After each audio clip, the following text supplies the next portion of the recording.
കഴിഞ്ഞ ആ, 5 ആഴ്ചകൾ കഴിഞ്ഞ 5 ആഴ്ചകളിലായിട്ട് 5 അധ്യായങ്ങൾ, എഫേസ്യ ലേഖനത്തിലെ 5 അധ്യായങ്ങൾ നമുക്ക് ചേർന്ന് ചിന്തിക്കുവാൻ ദൈവം സഹായിച്ചല്ലോ. ദൈവം നമുക്ക് കൃപയും സമാധാനവും ആശംസിച്ചുകൊണ്ടാണ് പൗലോസ് ഈ ലേഖനം തുടങ്ങിയത്.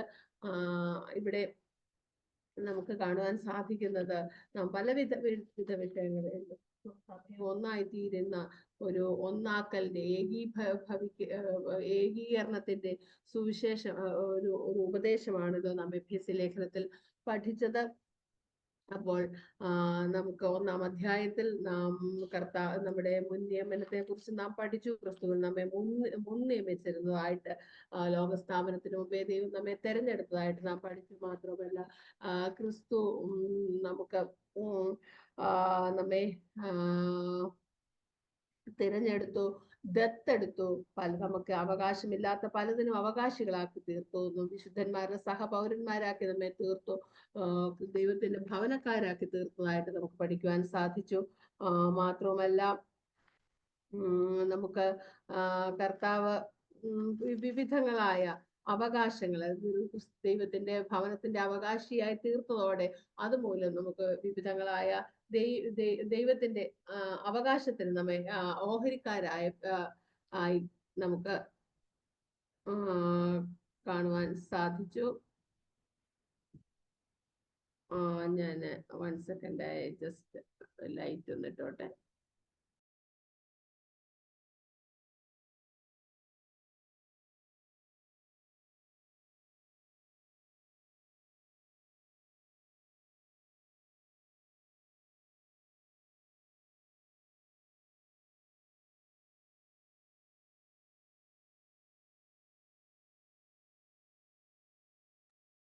സ്തോത്രം. എഫേസ്യ ലേഖനം 1-ാം അധ്യായത്തില് നാം കേട്ടത് നമ്മെ കൃപയും സമാധാനവും നമുക്ക് ആശംസിച്ചുകൊണ്ട് പൗലോസ് ഈ ലേഖനം തുടങ്ങുന്നതായിട്ട് നാം കണ്ടു. നമ്മെ വിശുദ്ധരും നിഷ്കളങ്കരുമായി നിലനിൽപ്പാൻ വിളിക്കപ്പെട്ടവരാണ് നമുക്ക് മനസ്സിലായി. ലോകസ്ഥാപനത്തിന് മുമ്പേ ദൈവത്തിൽ നമ്മെ തെരഞ്ഞെടുപ്പിനെ കുറിച്ച് നമുക്ക് മനസ്സിലായി. മാത്രമല്ല ദത്തെടുത്തിരിക്കാല് നമുക്കില്ലാത്ത നമുക്ക് നമ്മുടെ ജീവിതത്തിൽ ഇല്ലാതിരുന്ന ചില ഇൻഹെറിറ്റൻസ് ദൈവത്തിന്റെ ഭവനത്തിലാക്കി നമ്മെ ആക്കി, പിതാവായ ദൈവത്തിന്റെ ഭവനക്കാരാക്കി നമ്മെ മാറ്റിയതായിട്ടും, മാത്രവുമല്ല നമുക്ക് വിശുദ്ധരും നിഷ്കളങ്കരും ഉള്ള കൂട്ടായ്മ നൽകിയതായിട്ട്, ദൈവത്തിന്റെ ഇൻഹെറിറ്റൻസ് ഒക്കെ നമുക്ക് നൽകിയതായിട്ട്, നമുക്ക് നിത്യത നമുക്ക് നൽകുന്നതായിട്ട് നാം പഠിച്ചു. മാത്രമല്ല മുൻപ് വെളിപ്പെടാതിരുന്ന ഒരു മർമ്മമുണ്ട്. അത് ക്രിസ്തു സുവിശേഷത്താൽ ക്രിസ്തുവിലെയും സഭയെയും ഒന്നായി ചേർത്ത് ജാതികളെ ക്രിസ്തുവിൽ ഒന്നാക്കി ചേർക്കുക, യഹൂദരെയും ജാതികളെയും ക്രിസ്തുവിൽ ഒന്നാക്കി ചേർക്കുന്ന ഒരു മർമ്മം സുവിശേഷം മൂലം വെളിപ്പെട്ടത് അങ്ങനെയെന്ന് നാം കണ്ടു. മാത്രമല്ല കർത്താവിനെ മരിച്ചവരിൽ നിന്ന് ഉയർപ്പിച്ച അതേ ആത്മാവ് നമ്മിലേക്ക് പകർന്ന് നമ്മെ നിലനിർത്തിയിരിക്കുന്നു. മാത്രമല്ല അങ്ങനെ ഉയർപ്പിച്ച ദൈവത്തിന്റെ അനുസരണം പ്രാപിച്ച നമുക്ക് വേണ്ടിത്താണ് ലോകത്തിലേക്ക് ഇറങ്ങി വന്ന മരിച്ച കർത്താവിനെ ദൈവശക്തി വ്യാപരിച്ച് ഉയർപ്പിച്ചു. മാത്രമല്ല എല്ലാത്തിനും തലയാക്കി വെച്ചിരിക്കുന്ന, എല്ലാം ക്രിസ്തുവിന്റെ കാൽ കീഴാക്കി വെച്ചിരിക്കുന്ന ഒരു അനുഭവത്തെ കുറിച്ച് നമുക്ക് കേൾക്കുവാൻ സാധിച്ചു. അങ്ങനെ ഒരു കർത്താവിനെ ശരീരമാകുന്ന സഭയ്ക്കായിട്ട് നൽകിയിരിക്കുന്നതിനായിട്ട് നമുക്ക് പഠിക്കുവാൻ സാധിച്ചു. സഭ എന്ന് പറയുന്നത് നിറയ്ക്കുന്നതിന്റെ നിറവാണ്, എല്ലാ ആത്മീയ നന്മകളുടെ ഉറവിടമാണെന്നും, ഓരോരുത്തരെയും ദൈവം ഒരു ശരീരത്തിന്റെ ഭാഗമെന്ന പോലെ, ഒരു അവയവം എന്ന പോലെ ചേർത്ത് പണിയുന്ന അവസ്ഥയെ നമുക്ക് പഠിക്കുവാൻ സാധിച്ചു. മാത്രമല്ല മരിച്ചവരിൽ നിന്ന് ആദ്യജാതനായി കർത്താവ് ഉയർത്തെഴുന്നേറ്റു നമുക്ക് പരിശുദ്ധാത്മാവെന്ന ദാനത്തെ നൽകി. മാത്രവുമല്ല ക്രിസ്തുവിന്റെ ദാനം മാത്രമല്ല, നമ്മെ ക്രിസ്തുവിൽ സമ്പൂർണതയുടെ പ്രായത്തിന്റെ അളവോടെ എത്തിക്കുന്നതിന് നമുക്ക് 5 വിധ ഉദ്യോഗസ്ഥന്മാരെ നൽകിയ വിധങ്ങളെ നമുക്ക് പഠിച്ചു. നമ്മുടെ പാപത്തിന്റെ പേര് പോലും പറയുവാൻ ദൈവം നമ്മളിൽ നിന്ന് ആഗ്രഹിക്കുന്നില്ല എന്ന് നാം മനസ്സിലാക്കി, പ്രിയമക്കളെന്ന പോലെ നമ്മെ വിളിച്ചിരിക്കുന്ന വിളിയെക്കുറിച്ച് നമുക്ക് പഠിക്കുവാൻ സാധിച്ചു. നമ്മുടെ മാത്രമല്ല, പൗലോസ് നമ്മുടെ കണ്ണുകൾ തുറക്കപ്പെടുന്നതിന് കുറിച്ച് നമ്മെ പ്രാർത്ഥിക്കുന്നതായിട്ട് നമുക്ക് കാണുവാൻ സാധിച്ചു. അപ്പോൾ ഹൃദയദൃഷ്ടികൾ പ്രകാശിച്ചിട്ട് നമ്മെ വിളിച്ചിരിക്കുന്ന വിളിയെക്കുറിച്ച് നാം മനസ്സിലാക്കണം. നമ്മിൽ വ്യാപരിക്കുന്ന ശക്തിയുടെ അളവറ്റ വലിപ്പം എന്നതെന്ന് മനസ്സിലാക്കണമെന്നൊക്കെ നമുക്ക് മനസ്സിലാക്കുവാൻ സാധിച്ചു. ഇതിനെല്ലാം ഉപരിയായിട്ട് വിശുദ്ധരായി തീരണം, നിഷ്കളങ്കരായി തീരണം.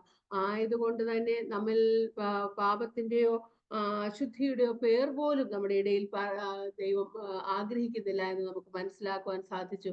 നാം പ്രിയമക്കൾ ആയിരിക്കാല് ദൈവത്തെ അനുകരിക്കുവാൻ പറഞ്ഞിരിക്കുന്നു. 5-ാം അധ്യായത്തിന്റെ അവസാനത്തിൽ ഒരു കുടുംബത്തില് ഒരു ഭർത്താവും ഭാര്യയും തമ്മിലുള്ള ബന്ധം വിശദീകരിച്ച് അവർക്കുള്ള കടപ്പാടുകളെ വിശദീകരിക്കുകയും അതുമൂലം ക്രിസ്തുവും സഭയും തമ്മിലുള്ള ആ ബന്ധത്തെ, ആ മർമ്മത്തെ നമുക്ക് മനസ്സിലാക്കി തരികയും ചെയ്തു. അവിടെ ദൈവം സ്നേഹിക്കപ്പെടുന്ന, ബഹുമാനിക്കപ്പെടുന്ന, ദൈവത്തോട് ചേർന്ന് നിൽക്കുന്ന ഒരു കുടുംബം അവിടെയാണ് അവിടെ ആ ഒരു ബന്ധത്തിലൂടെ ക്രിസ്തുവും സഭയും തമ്മിലുള്ള, ക്രിസ്തു തലയായിരിക്കുന്നു, ശരീരമായെന്ന സഭയായിരിക്കുന്നു.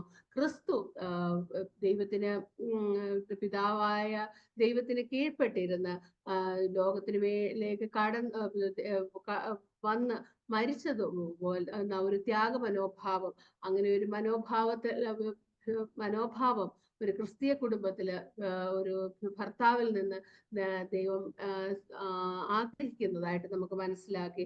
അത് മാത്രവുമല്ല, നാം ഓരോരുത്തരും ആ സഭയാകുന്ന നാം ഓരോരുത്തരും ക്രിസ്തുവിന്റെ ആ അനുസരണത്തില്, താഴ്മയില് കാണപ്പെടുന്നതിനെ കുറിച്ച് നമുക്ക് മനസ്സിലാക്കി. ക്രിസ്തുവിനുള്ള അതേ ഭാവം നമ്മളിൽ ഉണ്ടായിരിക്കണമെന്ന് ഇവിടെ വായിച്ചു കേട്ടു.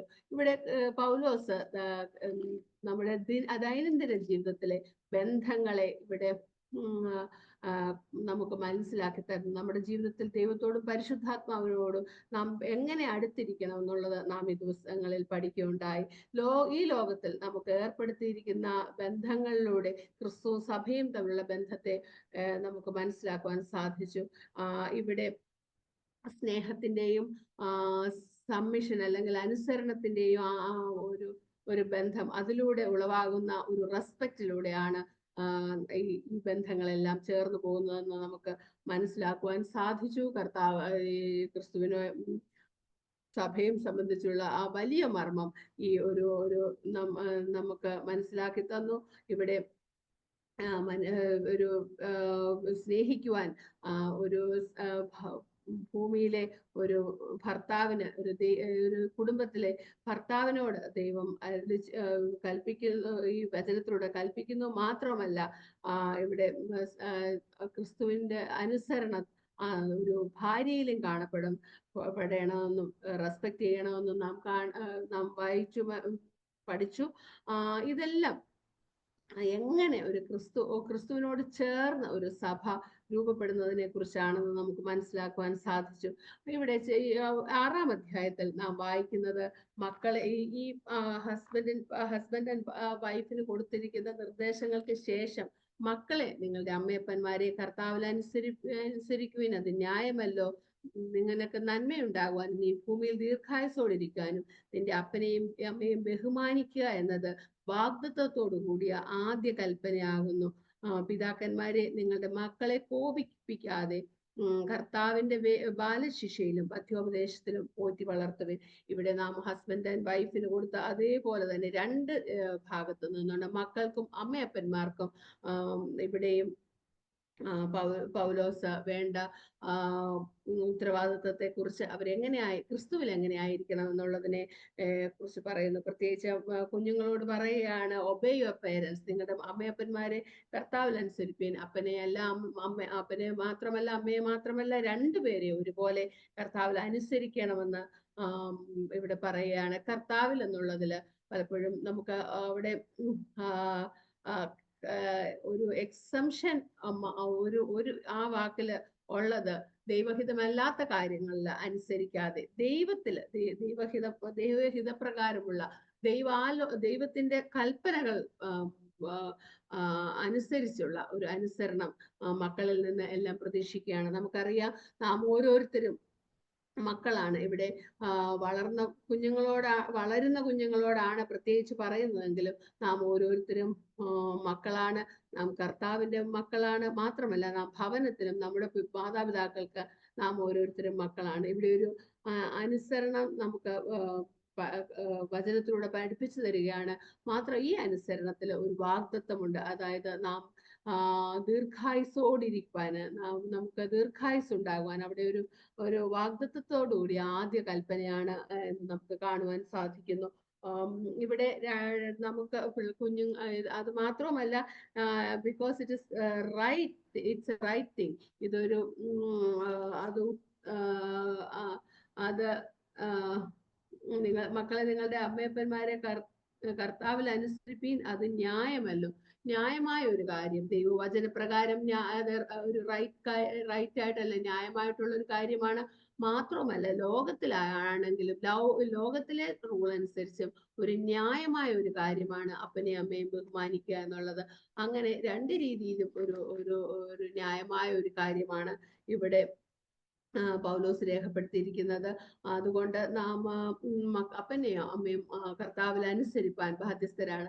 കർത്താവിൽ കുഞ്ഞുങ്ങൾ അനുസരിക്കണമെങ്കിൽ മാതാപിതാക്കൾ ആ ശിക്ഷണത്തിലും അനുസരണത്തിലും കുഞ്ഞുങ്ങളെ വളർത്തിയെടുക്കണം. അപ്പോൾ ഇത് ഒരു മ്യൂച്വൽ ആയിട്ടുള്ള ഒരു റെസ്പോൺസിബിലിറ്റിയാണ്. കുഞ്ഞുങ്ങളെ മാതാപിതാക്കൾ അനുസരണത്തിൽ വളർത്തിയെടുക്കണം. കുഞ്ഞുങ്ങൾ അനുസരണമുള്ളവരായി മാറണം. അതിനുശേഷം ആ വാക്യം കുറച്ചുകൂടെ പിതാക്കന്മാരോട് അത് എക്സ്പ്ലെയിൻ ചെയ്ത് പറയുന്നു. പിതാക്കന്മാരെ, നിങ്ങളുടെ മക്കളെ കോപിപ്പിക്കാതെ കർത്താവിന്റെ ബാലശിക്ഷയിലും പദ്യോപദേശത്തിലും പോറ്റി വളർത്തി. നാം ഓരോ കുഞ്ഞുങ്ങൾ വളർന്ന അനുസരിച്ച് അവർക്ക് വേണ്ട ശിക്ഷാ നടപടികൾ കൊടുക്കുകയും അവരെ പഥ്യോപദേശത്തിൽ ദൈവത്തെക്കുറിച്ചുള്ള അറിവിൽ അവരെ വളർത്തിയെടുക്കുകയും ചെയ്യേണ്ടത് മാതാപിതാക്കളുടെ ഒരു റെസ്പോൺസിബിലിറ്റി ആയിട്ട് ഇവിടെ പറയുകയാണ്. അതുകൊണ്ട് ഇവിടെ കുഞ്ഞുങ്ങൾ ഒബേ ചെയ്യുന്നതിനോടൊപ്പം തന്നെ മാതാപിതാക്കൾ അവരെ ഒബീഡിയന്റ് ആയിട്ട് വളർത്തിയെടുക്കേണ്ടതും അത്യാവശ്യമാണ്. നമുക്കറിയാം, ഡ്യൂട്രോണമി ആവർത്തന പുസ്തകം 5:16 ഈ ഒരു കമാൻഡ്മെന്റ് ആയിട്ട് ഇത് കൊടുക്കുന്നു. നിങ്ങൾക്ക് നിങ്ങളുടെ അപ്പനെയും അമ്മയും ബഹുമാനിക്കണമെന്നുള്ളത്. അത് നിങ്ങൾക്ക് അത് അവിടെ ദീർഘായുസ് ഉണ്ടാകുന്നു. നമ്മുടെ ബഹുമാനമില്ലാത്ത ഭവനങ്ങളിൽ, അല്ലെങ്കിൽ മാതാപിതാക്കൾ കുഞ്ഞുങ്ങളെ ബഹുമാനം പഠിപ്പിക്കാതെ, പഥ്യോപദേശം പഠിപ്പിക്കാത്ത ഭവനങ്ങളിൽ അവർക്ക് ബഹുമാനിക്കുവാനും സാധിക്കുന്നില്ല. അത് ഭവനത്തിന്റെ ശിഥിലമായി പോകുന്നതിന് ഒരു ഇടയായിത്തീരും. ആയതുകൊണ്ട് നാം ഓരോരുത്തരും ദീർഘായുസോടെ ഇരിപ്പാൻ ദൈവത്തിൽ, കർത്താവിൽ നാം നമ്മുടെ മാതാപിതാക്കളെ അനുസരിക്കുന്നവരായി തീരണമെന്ന് പ്രത്യേകിച്ച് മാതാപിതാക്കൾക്ക് ഇവിടെ ഇൻസ്ട്രക്ഷൻ കൊടുക്കുന്നു. മാത്രമല്ല, കുഞ്ഞുങ്ങളെ പഥ്യോപദേശത്തിൽ വളർത്തണമെങ്കിൽ മാതാപിതാക്കൾ കാലാകാലങ്ങളിൽ അവർക്ക് കാലത്തിനേറ്റ രീതിയിൽ പഥ്യോപദേശം അവരിൽ മനസ്സിലാക്കി കൊടുക്കുവാൻ നാം ദൈവസന്നിധിയോട് അടുത്ത് ദൈവകൃപ പ്രാപിച്ചെടുക്കേണ്ടതും ആവശ്യമാണ്. നമുക്കില്ലാത്തതൊന്നും നമുക്കൊരാൾക്കും കൊടുക്കുവാൻ സാധ്യമല്ലല്ലോ. മാത്രമല്ല, നമുക്ക് ഒരു ഫാസ്റ്റ് മൂവിങ് ആയിട്ടുള്ള ഈ കാലഘട്ടത്തിൽ കുഞ്ഞുങ്ങൾക്ക് ഏറ്റ രീതിയിലുള്ള പഥ്യോപദേശം നൽകി കൊടുക്കുവാൻ, അവരെ ക്രിസ്തുവിലേക്ക് ആകർഷിച്ചു നിർത്തുവാൻ നമ്മിൽ അധികം നമുക്ക് ആ ഒരു ക്രിസ്തുവിൽ ആ ഒരു അവരെ ക്രിസ്തുവിലേക്ക് ആകർഷിച്ചെടുക്കുന്ന ആ ഒരു കൃപ ആവശ്യമായിരിക്കുന്നു. അത് നാം ദൈവത്തിൽ നിന്ന് മാത്രമാണ് പ്രാപിച്ചെടുക്കുവാൻ സാധിക്കുന്നത്. കാരണം ദൈവവചനം അന്നും ഇന്നും നിലനിൽക്കുന്നതാണ്. വചനത്തിന് മാറ്റമില്ല. എന്നാൽ കാലഘട്ടം മാറുന്നു. ആ കുഞ്ഞുങ്ങൾ കാണുന്ന കാര്യങ്ങൾ മാറുന്നു. നാം പഠിച്ചത് കുഞ്ഞുങ്ങൾ കാണുന്നതും തമ്മിൽ ബന്ധിപ്പിക്കുന്നതിന് ഒരു ഗ്യാപ്പ് പലപ്പോഴും ഉണ്ട്, ഒരു മിസ്സിംഗ് ഗ്യാപ്പ് ഉണ്ട്. എന്നാൽ ഇവിടെയൊക്കെ ദൈവവചനം കുഞ്ഞുങ്ങളിലേക്ക് കൈമാറുന്നതിന് നാം ദൈവസന്നിധിയോടടുക്കുകയും മാതാപിതാക്കൾ ദൈവസന്നിധിയോടടുത്ത് കൃപ പ്രാപിച്ച് അവരെ ദൈവസന്നിധിയോട് അടുപ്പിക്കുവാൻ സാധിക്കും. മാത്രമല്ല, കുഞ്ഞുങ്ങൾ അവരുടെ വളർച്ചയുടെ പല കാലഘട്ടങ്ങളിൽ അവരെ ഡിസിപ്ലിൻ ചെയ്യുമ്പോൾ അവര് പല രീതിയിൽ ഓരോ കുഞ്ഞുങ്ങൾക്കും ഓരോ യുണീക്കായിട്ടാണ് ദൈവം സൃഷ്ടിച്ചിരിക്കുന്നത്. അതിനൊരു കോമൺ റൂൾ പലപ്പോഴും പറയാൻ സാധ്യമല്ല. എന്നാൽ മാതാപിതാക്കൾക്ക് ദൈവം ആ കൃപയും കൊടുത്തിരിക്കുകയാണ്. ലോകസ്ഥാപനത്തിന് മുമ്പേ ആ, മുൻകണ്ടിരിക്കുന്ന ഓരോ കുഞ്ഞിനെയും ഏത് മാതാപിതാക്കൾക്ക് കൊടുക്കണമെന്നും കർത്താവ് മുൻകണ്ടിരിക്കുകയാണല്ലോ. ആയതുകൊണ്ട് തന്നെ അതിനാവശ്യമായ ബാക്ക്ഗ്രൗണ്ട് ദൈവം പ്രിപ്പയർ ചെയ്തിട്ടാണ് ഓരോ കുഞ്ഞിനെയും മാതാപിതാക്കൾക്ക് കൊടുക്കുന്നത്. അതുകൊണ്ട് തന്നെ കാലാകാലങ്ങളിൽ ദൈവത്തോട് അടുക്കുകയും കൃപ പ്രാപിക്കുകയും അവർക്ക് വേണ്ടി ഇടിവിൽ നിൽക്കുകയും പ്രാർത്ഥിക്കുകയും ചെയ്യുകയാണെങ്കിൽ, ശിക്ഷണത്തിൽ വളർത്തുകയാണെങ്കിൽ നമ്മുടെ കുഞ്ഞുങ്ങൾ പഥ്യോപദേശത്തിൽ വളരും. അവര് ഈ വചനം അനുസരിക്കുന്നവരായി തീരും.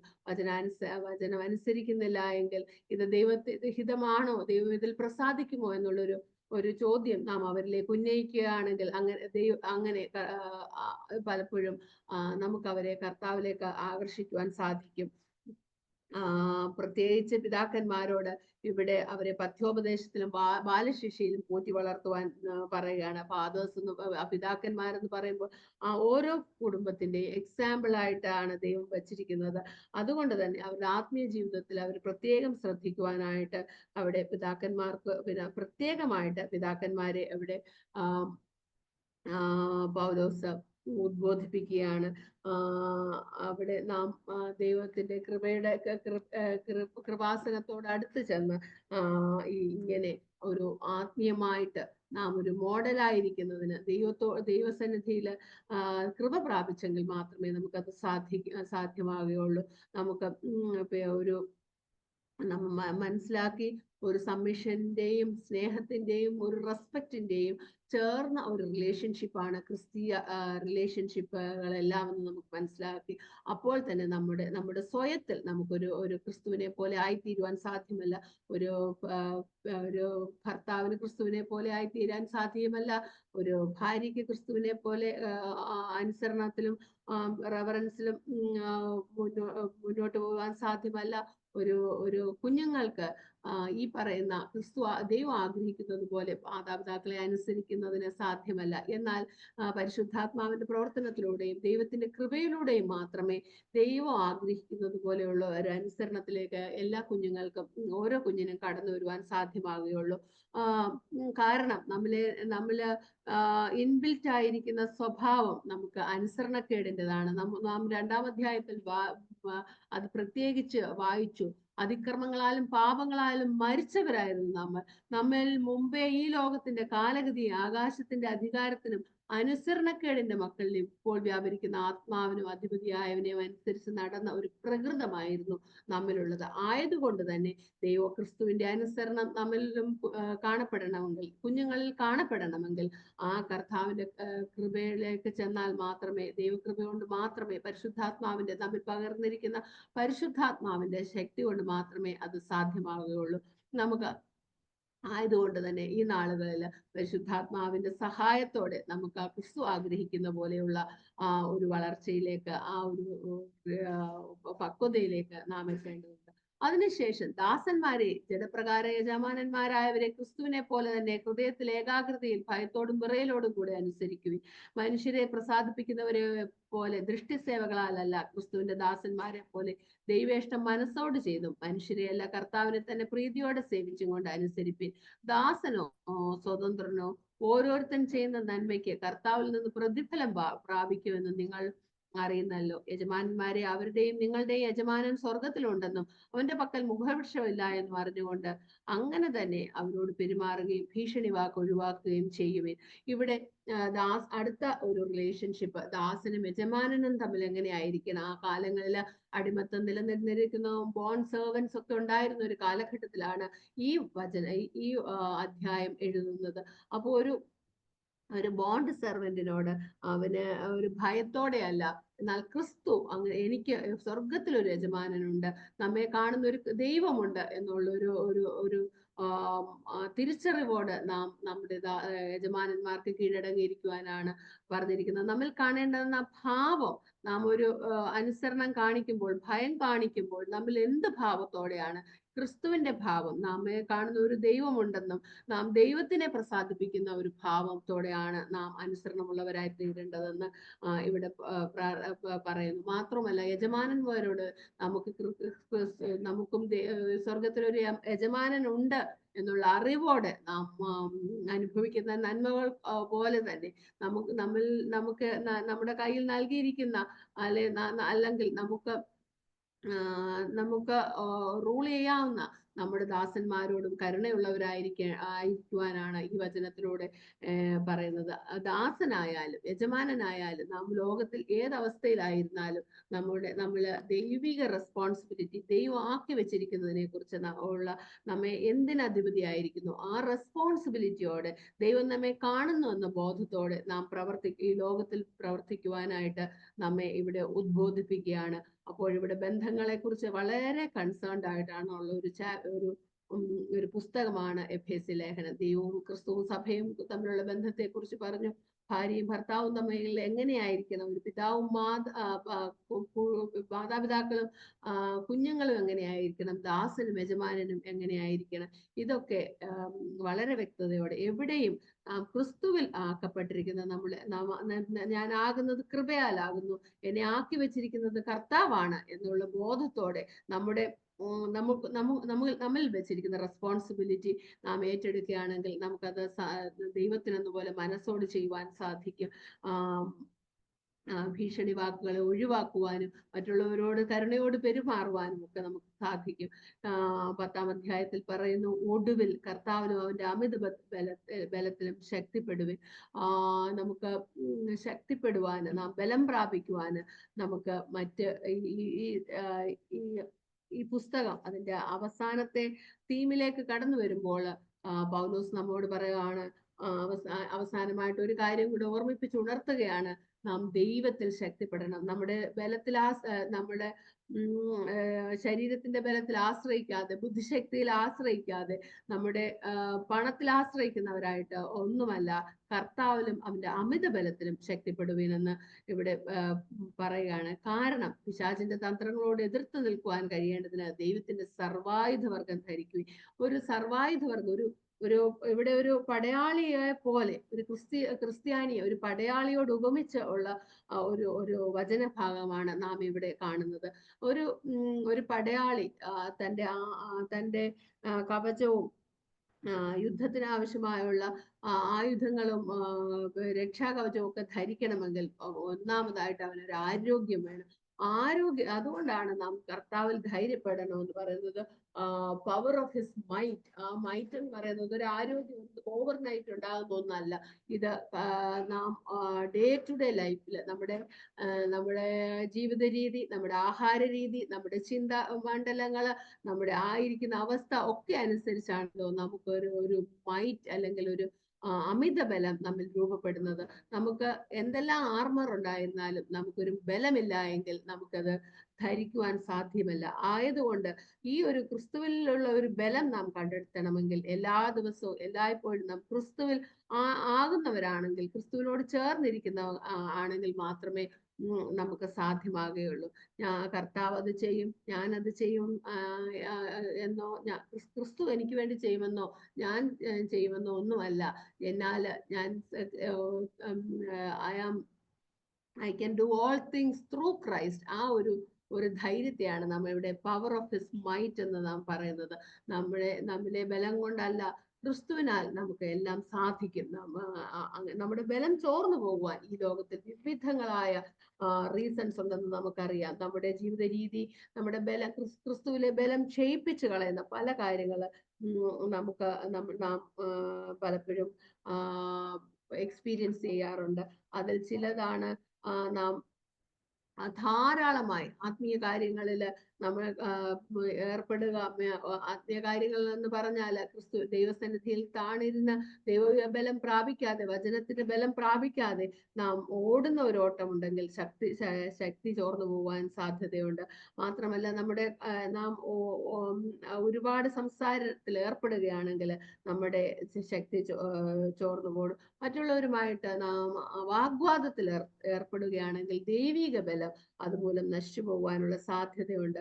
നമ്മുടെ ഈ ലോകത്തിലെ സുഹൃത്തുക്കളുമായിട്ടും ദൈവമില്ലാത്തവരുമായിട്ടൊക്കെ ഒരുപാട് സമയം സ്പെൻഡ് ചെയ്യുന്നവരാണെങ്കിൽ നമ്മിലെ ദൈവിക ബലം ചോർന്നു പോകാനുള്ള സാധ്യതയുണ്ട്. നാം ഒരുപാട് തമാശയും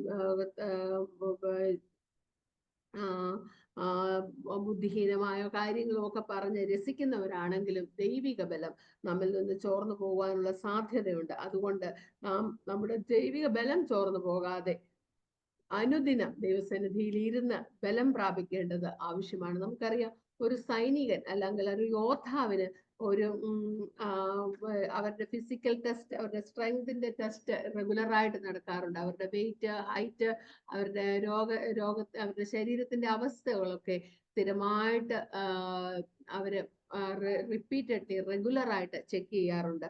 അതുപോലെ നാം ദൈവസന്നിധിയിൽ നമ്മുടെ അവസ്ഥ എങ്ങനെയായിരിക്കും? നമ്മുടെ ബലം ദൈവമാണോ, ദൈവത്തിലാണോ നാം ശക്തിപ്പെടുന്നത്? ലോകത്തിൽ നമ്മുടെ ദൈവിക ബലം ഇതിനിടയിൽ ചോർന്നു പോകുന്നുണ്ടോ എന്നുള്ളത് നാം ഇടയിലിടയിൽ ദൈവസന്നിധിയോട് അടുത്ത് നിന്ന് ചെക്ക് ചെയ്യേണ്ടത് വളരെ അത്യാവശ്യമാണ്. ദൈവസന്നിധിയിൽ നാം ദൈവത്തോട് അടുത്ത് പോകുമ്പോൾ ദൈവം നമ്മുടെ ബലഹീനതകളെ നമുക്ക് ഉണർത്തി തരികയും അത് വിട്ടിട്ട് ദൈവിക ബലം പ്രാപിച്ച് നമുക്ക് മുന്നോട്ട് പോവുകയും ചെയ്യുവാൻ സാധിക്കും. കാരണം നമുക്കിവിടെ നമുക്കൊരു പോരാട്ടത്തിന്റെ മുന്നിലാണ് നാം നിൽക്കുന്നത്. ഇവിടെ നമുക്ക് പറയുന്നു, നമുക്ക് പിശാചിന്റെ തന്ത്രങ്ങളോട് എതിർത്ത് നിൽപ്പാൻ കഴിയേണ്ടതിന് ദൈവത്തിന്റെ സർവായുധവർഗം ധരിച്ചുകൊള്ളുവിൻ. പിശാച് ഒരു തന്ത്രശാലിയാണ്. പിശാച് അലർന്ന സിംഹം പോലെ വരുന്നവനാണ്. എന്നാൽ പിശാച് ഒരു അലർന്ന സിംഹമല്ല. എന്നാൽ ടാറ്റിക്സ് അല്ലെങ്കിൽ ട്രിക്സ് ഒരുപാട് അറിയാവുന്ന ഒരു വ്യക്തിയാണ്, ഒന്നാണ് പിശാച്. പിശാചിന് നാം പലപ്പോഴും നമ്മെ തോൽപ്പിക്കുന്നത് പിശാചിന്റെ തന്ത്രങ്ങളാൽ ആണ്. അതുകൊണ്ടാണ് നാം പിശാചിന്റെ തന്ത്രങ്ങളോട് എതിർത്ത് നിൽക്കുവാനുള്ള ദൈവത്തിന്റെ സർവായുധവർഗം ധരിച്ചു കൊള്ളേണ്ടത്. ഇവിടെ പിശാചിന്റെ തന്ത്രങ്ങളോടെന്ന് പറയുമ്പോൾ പിശാച് ചിലപ്പോൾ പ്രവർത്തിക്കുന്നത് വ്യക്തികളിലൂടെ ആയിരിക്കാം. എന്നാൽ നമുക്ക് പോരാട്ടമുള്ളത് വ്യക്തികളോടല്ല, ജഡരക്തങ്ങളോടല്ല, വാഴ്ചകളോടും അധികാരങ്ങളോടും അന്ധകാരത്തിന്റെ ലോകാധിപതികളോടും സ്വർലോകത്തെ ദുഷ്ടാത്മ സേനയോടും അത്ര. ഇതിന്റെ പിന്നിൽ പ്രവർത്തിക്കുന്ന ദുഷ്ടശക്തിയെ നാം തിരിച്ചറിഞ്ഞ് അതിനെ പോരാടി ജയിക്കുന്ന ഒരു ജയത്തെ കുറിച്ചാണ് ഇവിടെ പറയുന്നത്. അല്ലാതെ ഈ ദുർശക്തികളൊക്കെ മനുഷ്യരിലൂടെ വ്യാപരിക്കുമ്പോൾ മനുഷ്യരോട് പോരാടുവാനോ അവരോട് എതിർത്ത് നിൽക്കുന്ന കാര്യമല്ല നാം ഇവിടെ എന്നുള്ളത് നാം പ്രത്യേകം ശ്രദ്ധിക്കേണ്ടതുണ്ട്. അതുകൊണ്ട് ദുർദിവസത്തിൽ എതിർത്ത് നിൽക്കുവാനും സകലവും സമാപിച്ചിട്ട് ഉറച്ചു നിൽക്കുവാനും കഴിയേണ്ടതിന് ദൈവത്തിന്റെ സർവായുധവർഗം ധരിച്ചുകൊള്ളുക. ഇവിടെ വിവിധങ്ങളായ ദൈവത്തിന്റെ സർവായുധവർഗത്തെ കുറിച്ച് ഇവിടെ പറയുകയാണ്. ഒരു രീതിയിലുള്ള പ്രൊട്ടക്ഷൻ അല്ല, എല്ലാ രീതിയിലും ഫുള്ളി എക്വിപ്ഡ് ആയിട്ടുള്ള ഒരാൾക്ക് മാത്രമേ പിശാചിനെ ജയിക്കുവാൻ സാധ്യമാകുകയുള്ളൂ. നാം കണ്ടു, നാം ഒരു യുദ്ധമുഖത്താണ്. നാം ബലവാന്മാരായില്ലെങ്കിൽ ആയുധവും സുരക്ഷയും നമുക്ക് ധരിക്കുവാനാവുകയില്ല. നാം അമിത ബലം ധരിക്കുന്നവരായി തീർന്നെങ്കിൽ മാത്രമേ നമുക്ക് ഈ യുദ്ധത്തിൽ ജയമുള്ളൂ.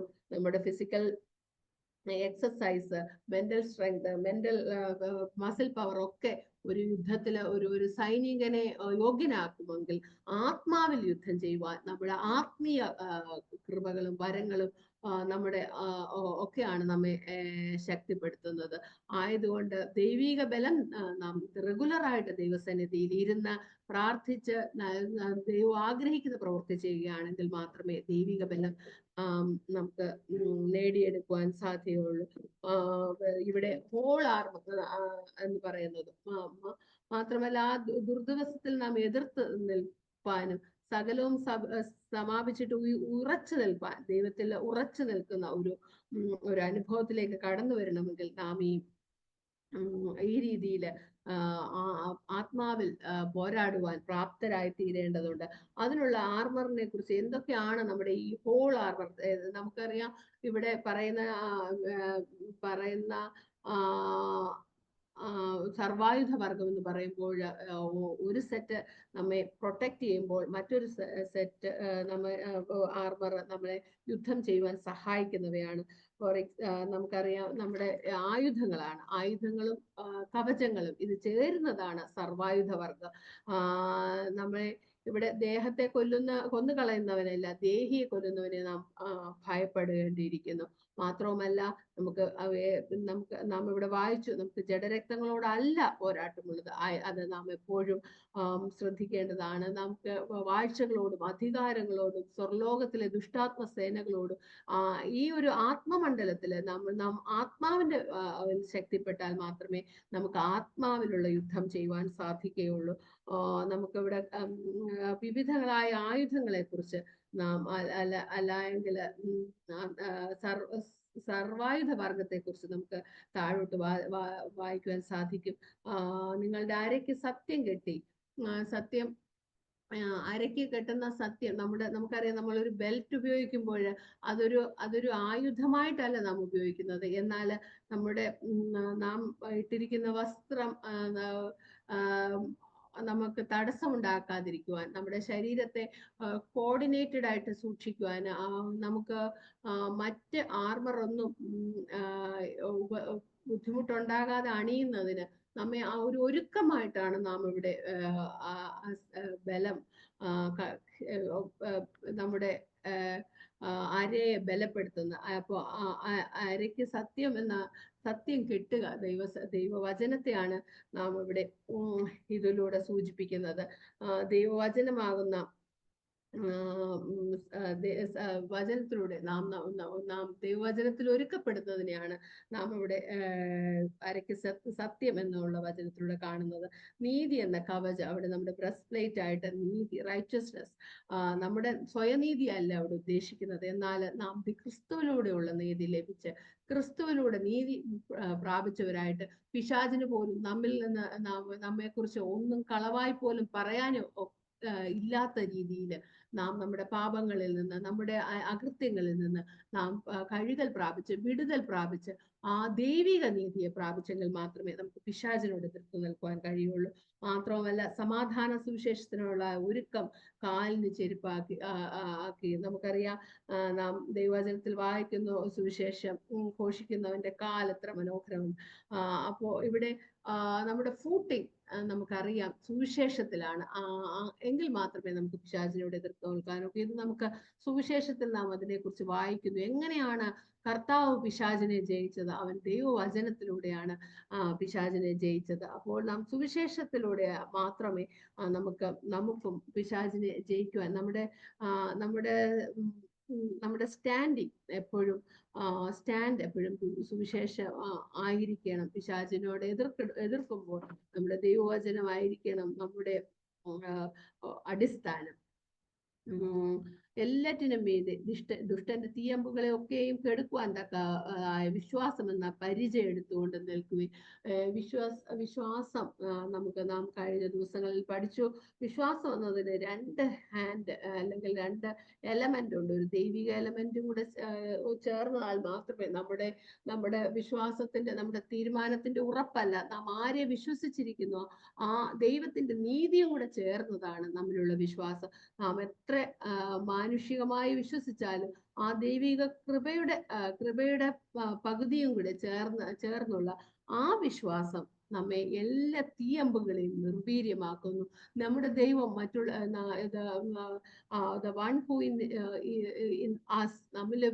നമ്മിലുള്ളവൻ ലോകത്തുള്ളവനേക്കാൾ വലുതാണ്. ഏത് ശക്തിയെക്കാളും വലുതാണ് നമ്മിൽ വ്യാപരിക്കുന്ന ദൈവശക്തി. എന്നുള്ള തിരിച്ചറിവ്, ആ ദൈവത്താൽ അസാധ്യമായത് ഒന്നുമില്ല എന്നുള്ള തിരിച്ചറിവ് എല്ലാ തീയമ്പുകളെയും നിർവീര്യമാക്കുവാൻ കഴിവുള്ള ശക്തിയുള്ളതാണെന്ന് നമുക്കിവിടെ കാണുന്നു. രക്ഷ എന്ന ശിരസ്ത്രവും ദൈവവചനം എന്ന ആത്മാവിന്റെ വാളും കൈക്കൊള്ളുവിന്റെ നമ്മുടെ ക്രിസ്തുവിലൂടെയുള്ള രക്ഷയാണ് നമ്മുടെ ബ്രസ്റ്റ് പ്ലേറ്റ്, നമ്മുടെ പ്രൊട്ടക്ഷൻ, നമ്മെ ജീവനോട് ശേഷിപ്പിക്കുന്നത്, നമ്മെ നിത്യതയോളം എത്തിക്കുന്നത് ദൈവത്തിന്റെ സുവിശേഷത്തിലൂടെ ദൈവം നമുക്ക് ഔദാര്യമായി നൽകി തന്ന രക്ഷയാണ്. അത് മാത്രമല്ല, നാം വെട്ടേണ്ട നമുക്ക് വാള് നമ്മുടെ ദൈവവചനമാണ്. വചനത്തിന്റെ ആഴത്തിലേക്ക് കടന്നു വരുവാൻ ഇവിടെ പൗലോസ് നമുക്ക് വേണ്ടി പ്രാർത്ഥിക്കുന്നു. ജ്ഞാനത്തിന്റെയും പരിജ്ഞാനത്തിന്റെയും ആത്മാവ് വരുമ്പോൾ ദൈവവചനം നമുക്ക് ഇമ്പമായി തീരും. ദൈവവചനം നമുക്ക് ഒരു ഷീൽഡായിട്ട്, ഒരു പരിചയമായിട്ട് മാറും.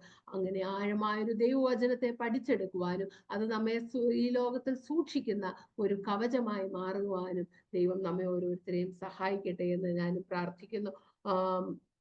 മാത്രമല്ല നമ്മുടെ അതിനുശേഷം ഇവിടെ ഇതെല്ലാം നിലനിൽക്കണമെങ്കിൽ സകല പ്രാർത്ഥനയാലും യാചനയാലും ഏത് നേരത്തെ കർത്താവിൽ പ്രാർത്ഥിച്ചും ജാഗരിച്ചും കൊണ്ട് സകല വിശുദ്ധന്മാർക്ക് വേണ്ടി പ്രാർത്ഥനയിൽ സ്ഥിരത കാണിപ്പിനെന്ന് പ്രാർത്ഥിക്കുന്നു. ഇടപെടാതെ പ്രാർത്ഥിപ്പിൻ, എല്ലാത്തിനും സ്തോത്രം ചെയ്യുവാനെന്ന് നാം ദൈവവചനത്തിൽ വായിക്കുന്നുണ്ടല്ലോ. എല്ലായ്പ്പോഴും പ്രാർത്ഥനയിൽ നാം ദൈവത്തിന് നന്ദി പറയുകയും നമ്മുടെ ഹൃദയം ദൈവസന്നിധിയിൽ താഴുകയും ചെയ്യുന്നു. മാത്രവുമല്ല, ആ പ്രാർത്ഥനയിലൂടെ നമുക്ക് മുൻവരുന്ന ശത്രു ഒരുക്കുന്ന കെണികളെ കുറിച്ച് ദൈവം നമ്മുടെ ആത്മമണ്ഡലങ്ങൾ ഉണർവ് തരികയും നാം അതിനെ എതിർത്ത് നിൽപ്പാനും അതിനെ ഉള്ള ദൈവശക്തി ആർജിക്കുന്നതിനും നമുക്ക് പ്രാർത്ഥന സഹായിക്കുന്നു. മാത്രവുമല്ല, പ്രാർത്ഥനയാണ് നമ്മുടെ സർവായുധവർഗം ധരിക്കുവാനുള്ള അമിതബലം നമ്മിലേക്ക് പകരുന്നത്. പിന്നീട് നാം ഇവിടെ വായിക്കുന്നത് സകല വിശുദ്ധന്മാർക്ക് വേണ്ടി നാം എങ്ങനെ പ്രാർത്ഥിക്കണം. പൗലോസിന് വേണ്ടി ചങ്ങലയിൽ ധരിച്ച് ദൈവത്തിന്റെ സ്ഥാനാധിപതിയായിരിക്കുന്ന പൗലോസിന് വേണ്ടി പ്രാർത്ഥിപ്പാൻ ഇവിടെ പറയുന്നു. നമുക്കറിയാം, ഒരു അംബാസഡർ ആണെങ്കിലും അദ്ദേഹം ചങ്ങലയിലാണ്. പലപ്പോഴും കർത്താവിന് വേണ്ടി പ്രവർത്തിക്കുന്ന അനേകർ ചങ്ങലയിലും ബന്ധനങ്ങളിലും ഒക്കെ ആയിരിക്കുമ്പോൾ നമുക്ക് അവർക്ക് വേണ്ടി പ്രാർത്ഥിക്കാം. ദൈവം അവരെ തക്ക സമയത്ത് വിടുവിക്കാൻ സഹായിക്കും. മാത്രമല്ല, ദൈവവചനം പ്രസംഗിക്കപ്പെടുമ്പോൾ അത് പ്രാഗൽഭ്യത്തോട് പ്രസംഗിക്കേണ്ടതിന് നമുക്ക് നമ്മുടെ ദൈവമക്കൾക്ക് വേണ്ടി, സുവിശേഷ പ്രവർത്തകർക്ക് വേണ്ടി, നമ്മുടെ പാസ്റ്റേഴ്സിന് വേണ്ടി, ലീഡേഴ്സിന് വേണ്ടി ഒക്കെ നമുക്ക് പ്രാർത്ഥിക്കാം. നമുക്ക് പ്രാർത്ഥനയിൽ സ്ഥിരത കാണിക്കുവാൻ പൗലോസ് ആഗ്രഹിക്കുന്നു. സകല വിശുദ്ധന്മാർക്ക് വേണ്ടി തമ്മിൽ പ്രാർത്ഥനയിലും ഐക്യത്തിലും നാം വളരുന്നു നമുക്കിവിടെ കാണുന്നു. മാത്രമല്ല, ഇവിടെ പൗലോസ് പിന്നീട് തിഹിക്കോസിനെ തന്റെ മെസ്സഞ്ചറായിട്ട് അയക്കും പറഞ്ഞ് പറയുകയാണ്. ഇതില് ഒരിക്കൽ കൂടെ നമുക്ക് വേണ്ട എല്ലാ ദൈവിക കൃപകളും കർത്താവാണ് നൽകുന്നതെന്ന് പൗലോസ് ഈ വചനങ്ങളിലൂടെ ഉറപ്പിക്കുന്നു. നമുക്കറിയാം, നമ്മെ ഗ്രീറ്റ് ചെയ്ത് ഈ വചനം എഫെസ്യ ലേഖനം തുടങ്ങിയപ്പോൾ കൃപയും സമാധാനവും നമുക്ക് ആശംസിച്ചു. കൃപയും സമാധാനവുമാണ് നമ്മെ അന്ത്യത്തോളം നിലനിർത്തുന്നത്. നമുക്ക് ദൈവകൃപയുണ്ടെങ്കിൽ മാത്രമേ ഈ ലോകത്തിൽ സമാധാനമായി ജീവിപ്പാൻ സാധ്യമായുള്ളൂ. ഇതൊക്കെ ദൈവത്തിന്റെ നല്ല ദാനങ്ങളാണ് എന്ന് നമുക്ക് മനസ്സിലാക്കാം. അങ്ങനെ നാം എഫെസ്യ ലേഖനത്തിലെ കഴിഞ്ഞ 6 അധ്യായങ്ങളിലൂടെ ക്രിസ്തുവും സഭയെയും കുറിച്ചുള്ള ആ മർമ്മം നമുക്ക് മനസ്സിലായി. ഇരുപക്ഷത്തെ ഒന്നാക്കി, ക്രിസ്തുവിനെ നമ്മെ ഓരോരുത്തരെയും ഒന്നാക്കി ക്രിസ്തുവിൽ പണിത് വരുന്നുവെന്നും എങ്ങനെ നാം ജീവിക്കേണ്ടി വരുന്നു പഥ്യോപദേശത്തിലൂടെയും ധർമ്മോപദേശത്തിലൂടെയും ഒരു ക്രിസ്ത്യാനിക്ക് വേണ്ട ദൂതുകളൊക്കെ ഈ വചനത്തിലൂടെ നൽകുന്നു. മാത്രമല്ല, പ്രത്യേകിച്ച് റിലേഷൻഷിപ്പില്, ക്രിസ്ത്യാനിയുടെ റിലേഷൻഷിപ്പില് അവന്റെ ഉത്തരവാദിത്തത്തിൽ അവൻ എങ്ങനെയായിരിക്കണമെന്ന് ഇവിടെ നമുക്ക് പ്രത്യേകിച്ച് നമുക്കിവിടെ എഫെസ്യ ലേഖനത്തിലൂടെ നമുക്ക് പറഞ്ഞു തരുന്നു. മറ്റുള്ളവരെ കുറിച്ച് പ്രാർത്ഥിക്കേണ്ട പ്രാർത്ഥനയെ കുറിച്ചും വിശുദ്ധന്മാർക്ക് വേണ്ടി, നമ്മുടെ സഹവിശ്വാസികൾക്ക് വേണ്ടി, സുവിശേഷ മുഖത്തായിരിക്കുന്നവർക്ക് വേണ്ടി എങ്ങനെ പ്രാർത്ഥിക്കണമെന്നും അതിനെല്ലാം ഉപരി ഈ ലോകത്തില് നാം ആയിരിക്കുമ്പോൾ നമുക്കുള്ള പോരാട്ടം ജഡരക്തങ്ങളോടെ അല്ല, വാഴ്ചകളോടും അധികാരങ്ങളോടും സ്വർലോകത്തിലെ ദുഷ്ടാത്മസേനകളോടും ആണെന്നും അവയെ എങ്ങനെ പോരാടി നമുക്ക് ജയിക്കുമെന്നും നമുക്ക് മനസ്സിലായി. പ്രത്യേകിച്ച് നമ്മുടെ വിശ്വാസത്തിൽ നാം വർദ്ധിച്ചു വരികയാണെങ്കിൽ ഏത് തീയമ്പുകളെയും നിർവീര്യമാക്കുവാൻ നമ്മുടെ ദൈവത്തിലൂടെ, ക്രിസ്തുവിനുള്ള വിശ്വാസത്തിലൂടെ സാധിക്കുമെന്നും നാം കാണുന്നു. ഇങ്ങനെ നാം പഠിച്ച ഈ ദൈവവചനങ്ങളൊക്കെ നമ്മെ അന്ത്യത്തോളം ക്രിസ്തുവിന്റെ വരവോളം കർത്താവിൽ നമ്മെ സൂക്ഷിക്കുകയും നമ്മെ ദൈവസന്നിധിയിൽ വിശ്വസ്തരായി നിഷ്കളങ്കരായി പ്രസന്റ് ചെയ്യുവാൻ നമ്മെ ഓരോരുത്തരെയും സഹായിക്കുകയും ചെയ്യുന്നതാകട്ടെ എന്ന് പറഞ്ഞുകൊണ്ട് ഞാൻ എൻ്റെ വാക്കുകളെ ചുരുക്കുന്നു. ദൈവം എല്ലാവരെയും വചനത്തിലൂടെ, എഫെസ്യ ലേഖന പഠനത്തിലൂടെ അനുഗ്രഹിക്കട്ടെ. ഹല്ലേലൂയ, സ്തോത്രം. കർത്താവ് കേൾപ്പിച്ച നല്ല വചനങ്ങൾക്കായി സ്തോത്രം.